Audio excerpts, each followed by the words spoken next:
Bismillahirrahmanirrahim. Keputusan Basul Masail Rabu 29 Jumadil Ula 1445 Hijriah 13 Desember 2023 Masehi. Masalah mengiring jenazah dengan tabuhan rebana. Masalahnya ini, di sebuah daerah ada tradisi yang sedikit berbeda, yaitu ketika mengiring jenazah ke kuburan. Ketika mengiring jenazah ke kuburan, para pelayat melantungkan sholawat yang disertai dengan menabuh rebana atau terbangan. Menabuh rebana. Pertanyaan, bagaimanakah hukum para pelayat yang melantungkan sholawat disertai dengan menabuh rebana?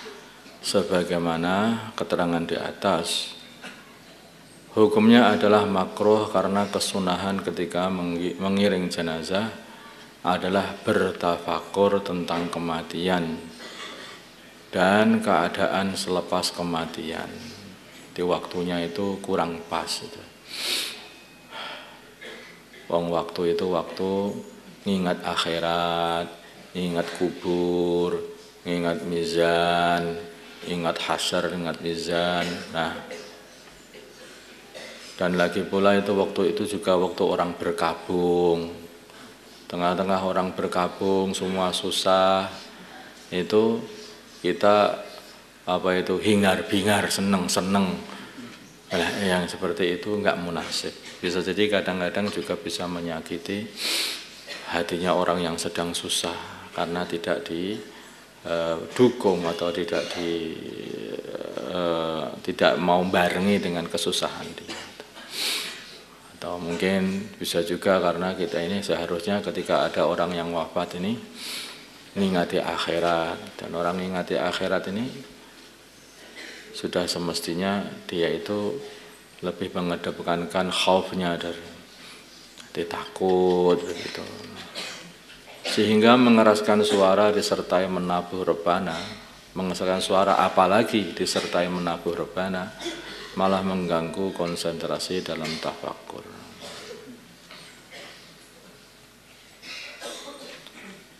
Dalam Nihatul Muhtaj dikatakan bahwa yukrahu al-laghatu fil janazati lima rawahu al-Baihaqi anna sahabah karihu raf'a sauti indal janazati wal qitali wa dzikri. Jadi orang itu ketika di dekat jenazah atau ketika perang atau sedang berzikir, itu kondisi ini harus kondisi khusyuk, konsentrasi khusyuk.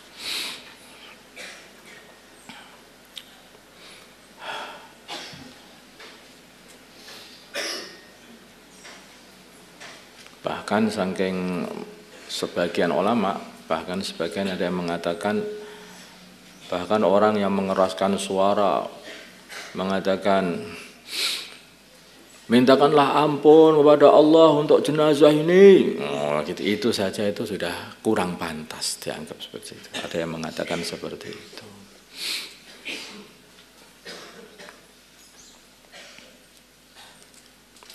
Maka ketika ada orang yang mengatakan begitu, istaghfirullah lah, mintakanlah ampun kepada Allah jenazah ini. Maka justru Sayyidina Umar malah berkata, la ghafarallah, semoga Allah enggak ngampuni kamu, bengak-bengok aja ini. Ini lagi orang tafakur, lagi aja jangan bengak-bengok aja. Dan yang paling dipilih, yang paling benar, yang sudah itu adalah tidak mengeraskan suara. Yang terbaik dan yang paling benar adalah tidak mengeraskan suara. Bahkan dengan bacaan atau zikir yang keras pun tidak. Tetapi memperbanyak yaitu tafakur mengenai kematian dan kubur, hasyar, mahsyar, bisa hati ngikirkan akhirat, sehingga orang itu jadi khusyuk gitu. Kita ini semuanya akan masuk semuanya, semua akan mati semuanya. semuanya akan masuk kubur semuanya. Bukan semua sama masuk kubur, semuanya masuk kubur. Ayo kita lihat, makan nakir. Apa ya pantas orang seperti itu? Nanti ditanya man rabbuka, mana adalah apa ini? Ini nggak pantas seperti itu. Paham ya? Ini bisa difahami ya ini.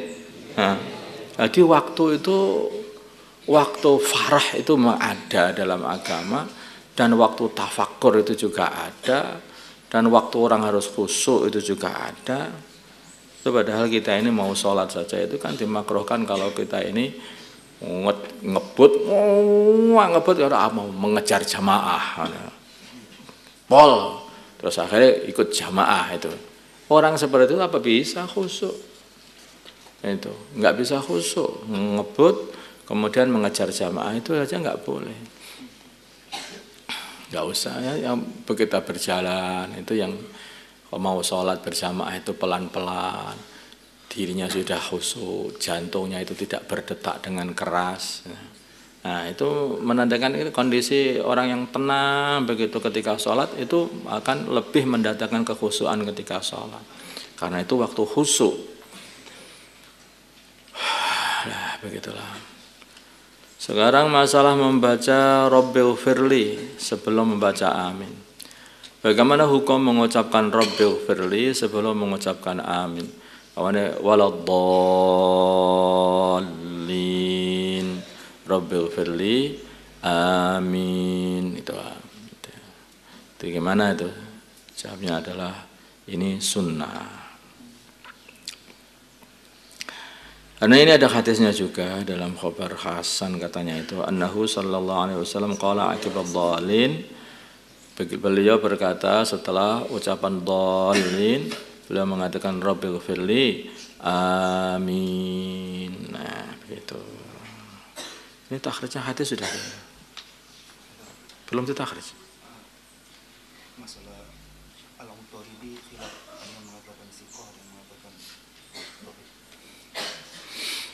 ya, ini kalau masih begitu kan harusnya kok enggak hasan. Dari mana itu nilai hukum hasan itu?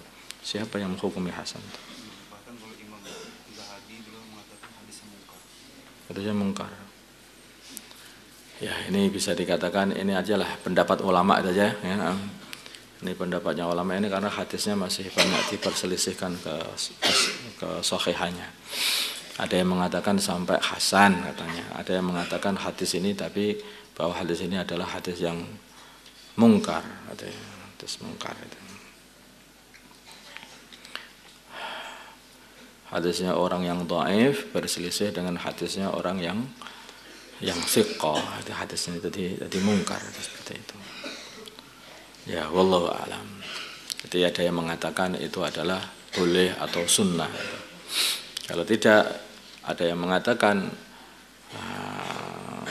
itu fasil yang menjadikan gugur tidak perlu lagi mengucapkan amin. Itu adalah pemisah.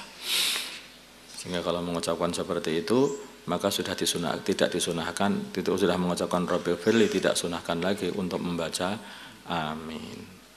Wallahu a'lam. Tapi ada yang mengatakan bahwa ini masih disunahkan juga. Jadi Rabbighfirli amin.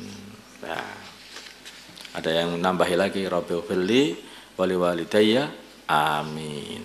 Nah, wallahu a'lam. Intinya ada dalilnya juga ada. Wallahu a'lam. Masalah keluar rumah bagi wanita yang menjalani iddah. Bolehkah seorang wanita yang sedang beriddah keluar rumah untuk berdagang? Jawabnya, kalau iddah bain maka kalau jarak dekat maka diperbolehkan dengan syarat siang hari. Kalau jarak dekat diperbolehkan, itu pun dengan syarat siang hari, aman, pancen ada hajat, dan tidak ada orang yang mencukupi kebutuhan wanita tersebut. Jadi seumpama dia tidak kerja, maka dia ini tidak ada nafkah untuk dirinya sendiri. Maka yang seperti ini walaupun sedang iddah itu boleh keluar, tapi syaratnya harus siang hari. Dan kondisi juga aman, nggak dijaraki sama orang-orang di jalan gitu maksudnya itu. Dan pancen ya ada hajat untuk bisa mencukupi hidup dia. Kalau jaraknya jauh, maka tidak boleh kecuali darurat. Kalau jaraknya itu jauh itu semuanya jauh, uraf saja lah. Dikira itu sudah jauh lah dari rumah dia, dari tempat dia. Maka itu kalau nggak benar-benar darurat, itu ya tidak boleh. Kalau idah raj'i, maka tidak boleh keluar baik jarak dekat ataupun jarak jauh, kecuali dalam keadaan darurat atau sudah mendapat izin dari bekas suaminya. Karena masih raj'i itu suami masih bisa mengembalikan. Nah, aku balikkan kamu, udah jadi balik, seperti itu. Tapi dia belum mengatakan seperti itu, maka itu masih ada hubungan dengan suami. Makanya itu masih perlu izin dengan bekas suami.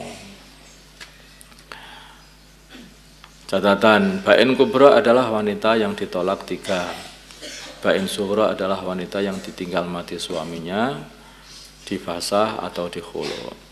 Idza raj'i maksudnya adalah seorang wanita yang ditolak 1 atau 2, itu masih bisa balik. Masalah jauh dan dekat mengikutkan kepada kebiasaan. Di antara contoh darurat yang diperbolehkan keluar rumah adalah wanita, maksudnya darurat itu apa? Wanita yang boleh keluar rumah tadi, yaitu wanita yang telah dicerai, tidak diberi nafkah dan tidak diizinkan keluar. Maksudnya tidak diizinkan keluar oleh bekas suaminya, serta tidak punya harta sehingga membahayakan nyawanya atau anaknya kalau dia tidak kerja. Kan begitu kan? Nah, darurat walaupun dia tidak diizinkan, dia tetap boleh keluar karena ini berbahaya, ini bisa mati, nggak makan, nggak minum. Nah, keluar untuk menghindari khalwat, namanya itu dia itu suaminya yang seharusnya itu kalau sudah menceraikan harus keluar dari rumah biar tidak khalwah. Tapi ini suami bekas suaminya masih di satu rumah aja, maka dia keluar. Kenapa kamu keluar? Seharusnya kan keluar. Nah, ini ada orang lain di satu rumah dengan saya, ya berbahaya, bekas suami lagi. Nah, ini karena itu. Dikarenakan suami telah mencerai, masih saja tetap tinggal serumah dengan wanita tersebut, maka wanita itu keluar rumah karena takut nanti terjadi khalwah. Khalwah itu apa? Khalwah itu berduaan lah, berduaan lagi nanti. Padahal sudah nggak boleh lagi berduaan. Wasiat. Kuburkan saya di kampung sebelah. Seorang berwasiat, jika saya mati, kuburkan saya di pemakaman kampung sebelah. Tetapi ahli waris tidak melaksanakan wasiat mayat tersebut, tetapi dimakamkan di kampung sendiri dengan alasan lebih mudah merawat makam. Pertanyaan, bagaimana hukum ahli waris yang tidak melaksanakan pesan mayat tersebut? Boleh saja dengan catatan, boleh saja. Kemudian ada tambahan, hukum memindah mayit itu ke kampung lain sebetulnya adalah tidak boleh. Tidak boleh, kecuali ke Mekah atau ke Madinah atau untuk berdekatan dengan orang soleh, kuburnya orang yang soleh. Kalau hukum memindahkan jenazah, kalau hukum memindahkan jenazah boleh, maka hukum wasiatnya sah. Artinya kalau dia pengen wasiat supaya didekatkan orang soleh itu maksudnya wasiat juga sah. Tapi kalau hukum memindahkannya tidak boleh, artinya tidak ada alasan apapun, maka hukum wasiatnya juga tidak sah. Wong di kampung sendiri juga di situ ada orang-orang Islam, kuburannya semua kuburan Muslim, bukan kuburan kafir namanya itu. Tidak bercampur antara Muslim dan kafir, yang di sebelah juga. Nah, kecuali kalau memang di situ ada kuburannya orang Islam kafir campur aduk di situ itu, sehingga dia pengen dikubur bersama orang-orang Islam. Ini sama dengan dikubur dengan orang soleh tadi. Dia wasiat kuburkan kampung sebelah karena di situ adalah kampung orang-orang Islam, kuburan orang-orang Islam. Aku pengen bersama orang-orang Islam. Nah, ini gitu itu harus dilaksanakan yang seperti itu. Wallahu a'lam. Allahumma shalli ala sayyidina Muhammad wa ala ali sayyidina Muhammad. وما صليت على سيدنا إبراهيم وعلى آل سيدنا إبراهيم وبارك على سيدنا محمد وعلى سيدنا محمد كما باركت على سيدنا إبراهيم وعلى آل سيدنا إبراهيم في العالمين إنك حميد مجيد اللهم ارحم أمة سيدنا محمد اللهم اغفر لأمة سيدنا محمد اللهم أصلح أمة سيدنا محمد اللهم ألف بين قلوب أمة سيدنا محمد اللهم انصر أمة سيدنا محمد اللهم عزهم سلطانا نصيرا صلى الله على سيدنا محمد النبي الأمي وعلى آله وصحبه وسلم الحمد لله رب العالمين.